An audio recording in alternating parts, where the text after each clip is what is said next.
दोस्तों, ब्रह्मांड में पृथ्वी ही एकमात्र ऐसा ग्रह है जहां इंसानों के रहने लायक सही वातावरण, पानी, जमीन, गुरुत्वाकर्षण और इकोसिस्टम है। और यहाँ रहने वाले बुद्धिमान इंसानों ने पूरे सोलर सिस्टम को एक्सप्लोर कर लिया है। यहाँ तक कि इंसान चंद्रमा तक पहुंच चुके हैं और अब मंगल ग्रह पर जाने की तैयारी कर रहे हैं। लेकिन क्या आपके दिमाग में भी ये कभी सवाल आया है कि सौर मंडल के अन्य ग्रहों की जमीन कैसे दिखती होगी? अगर हाँ, तो इस वीडियो को पूरा जरूर देखिए, क्योंकि आज हम आपको सोलर सिस्टम के सभी ग्रहों के रियल वीडियो और फोटोज दिखाकर बताएंगे कि आखिर उनकी जमीन कैसी है और क्या वहां पर भी मिट्टी है, पत्थर है, धातु है या कुछ और साथ ही ये भी जानेंगे कि क्या वहां पर भी वायुमंडल मौजूद है या नहीं।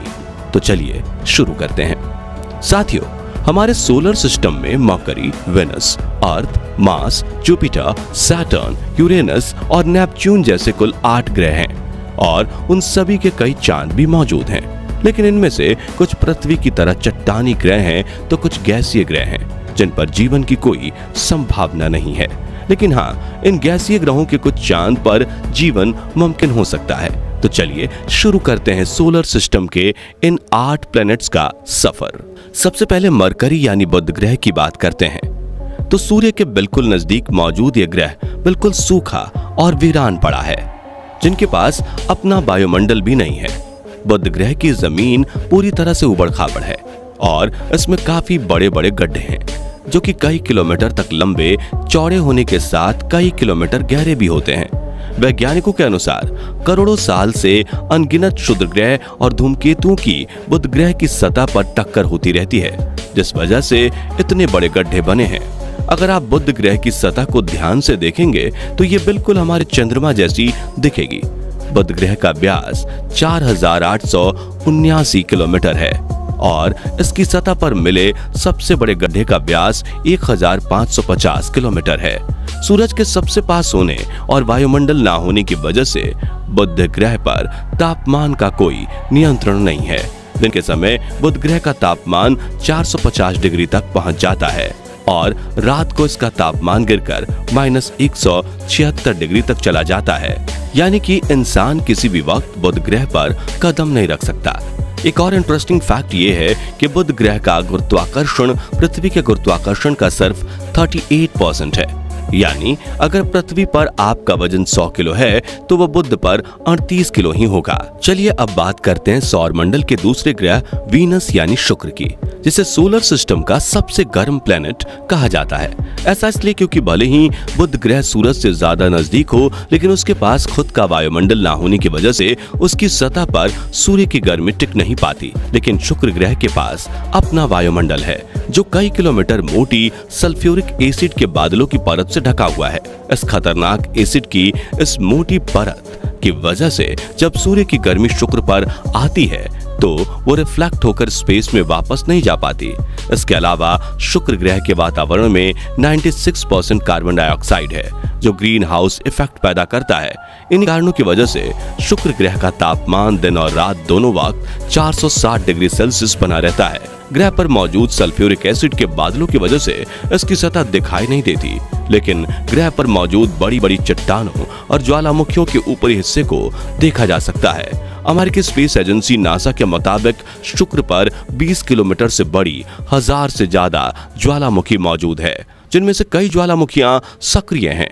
इसी वजह से शुक्र ग्रह की सतह का 60% हिस्सा इन ज्वालामुखियों से निकली लावा और बाकी 40% हिस्सा चट्टानों से बना हुआ है। वेनस प्लेनेट पर एटमॉस्फेरिक प्रेशर पृथ्वी से 92 गुना अधिक है, जिस वजह से यहाँ चलना भी मुश्किल है। और अगर इंसान ने नंगे पैर शुक्र पर कदम रख दिए तो सतह पर मौजूद लावा और गर्म चट्टानों की गर्मी से उसका शरीर कुछ ही पलों में जलकर राख हो जाएगा। शुक्र के बाद पृथ्वी तीसरे नंबर पर आती है, जिसकी सतह तो हम रोज देखते हैं। इसलिए चलिए सीधा चलते हैं पृथ्वी की चंद्रमा पर, जो पृथ्वी के अलावा सोलर सिस्टम की इकलौती ऐसी सतह है जहां पर इंसान कदम रख चुके हैं। चंद्रमा की सतह काफी उबड़ खाबड़ है और इस पर कई बड़े बड़े गड्ढे भी मौजूद हैं। चांद के पास खुद का वायुमंडल नहीं है, इसलिए यहाँ इंसान स्पेस सूट के बिना जीवित नहीं रह सकता। चलिए अब सफर को आगे बढ़ाते हैं और चलते हैं मार्स यानी मंगल ग्रह की सैर पर। पृथ्वी के बाद सूर्य से चौथे नंबर पर आने वाली इस प्लेनेट की सतह लाल रंग की है, इसलिए इसे रेड प्लेनेट भी कहा जाता है। दरअसल मंगल ग्रह की जमीन में काफी अधिक मात्रा में आयरन और अन्य धात्विक खनिज पाए जाते हैं और इसी आयरन का ऑक्सीकरण होने की वजह से यहाँ की सतह लाल है। मंगल ग्रह पर ठंडा और पतला वायुमंडल है, जिसकी वजह से सूरज की ज्यादातर गर्मी सतह से टकराकर फिर से अंतरिक्ष में चली जाती है और पानी ज्यादा देर तक लिक्विड फॉर्म में नहीं रह पाता। मंगल ग्रह पर आयरन की धूल से भरी आंधी के बवंडर चलते हैं।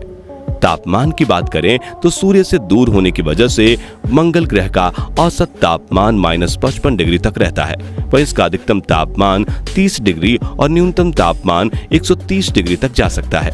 मंगल ग्रह की सतह पर कई धारियां दिखाई देती हैं, जिन्हें देखकर लगता है कि मानो पहले यहाँ जल का प्रवाह होता हो और उसी से धारियां बनी हो। मंगल ग्रह की इस सतह को देखकर कई वैज्ञानिकों का मानना है कि पहले यहाँ जीवों की बस्ती जरूर रही होगी, जिसका किसी कारणवश विनाश हो चुका होगा। खैर, अगर आप जानना चाहते हैं कि वैज्ञानिक मंगल ग्रह में इतनी दिलचस्पी क्यों दिखाते हैं, तो आप एंड स्क्रीन और डिस्क्रिप्शन में दी गई लिंक से हमारा वो वीडियो देख सकते हैं। बुध, शुक्र, पृथ्वी और मंगल ग्रह एस्टेरॉयड बेल्ट यानी शुद्ध ग्रह पट्टी के अंदर होने की वजह से इन चारों को इनर प्लेनेट यानी कि आंतरिक ग्रह कहा जाता है। इन चारों ग्रहों की जमीन चट्टानी है।